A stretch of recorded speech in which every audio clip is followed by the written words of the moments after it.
So, welcome. Thank you. Can you hear me? What is happening? Can you hear me? Yes. Hi, John. This is Dan. Hi. Can you see us?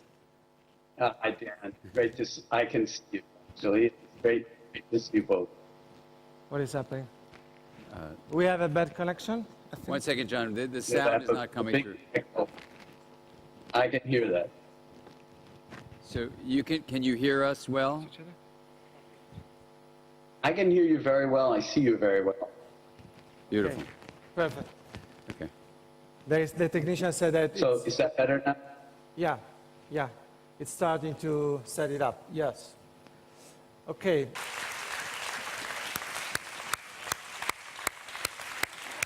Oh, very good. Very good.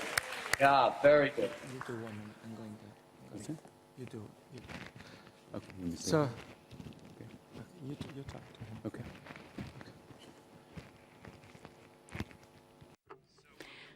Quindi benvenuto John. Allora, magari parlo prima e poi... Yeah, John, that sounds. You can just begin, and we'll have a conversation Okay. whenever you want. Okay. Yes. Grazie. So, hello, everybody.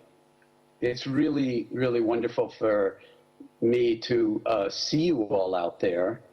And I happen to not have been able to accept the invitation to come to Rome. And I'm really sorry I can't be there. I mean, who doesn't want to be in Rome? Ever.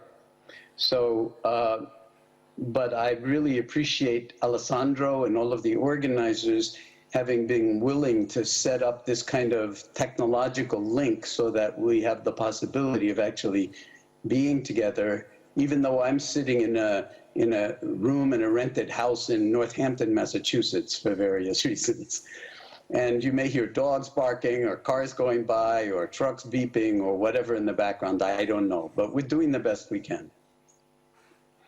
So at a conference like this, I really want to honor the fact that you've come from so many different parts of the world, that you basically, as I understand it, have come from at least 40 countries, drawn to Rome for the subject of attachment and trauma, and the deep question of what I would call relationality.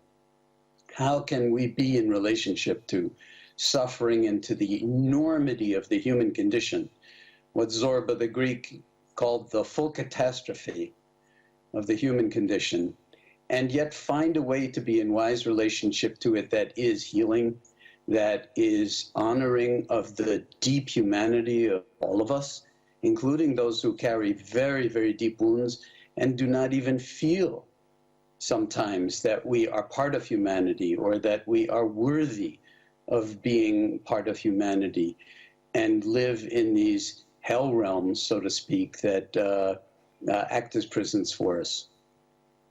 So my topic for today is to actually bring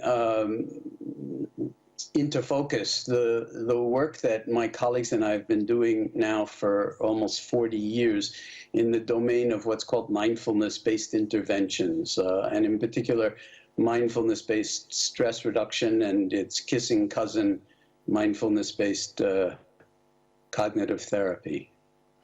And I'm sure that many of you are familiar with this work. All of the books have been translated into Italian and many, many other languages. Dan Siegel has been a huge proponent of this.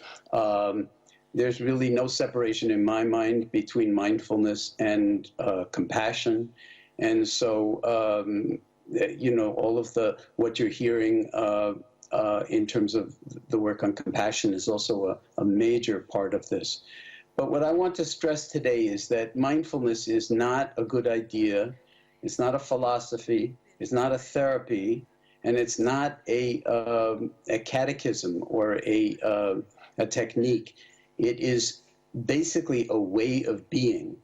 And what do I mean by that? I mean a way, the Chinese would have it with a capital W, like the word Tao, a way of being in touch with experience.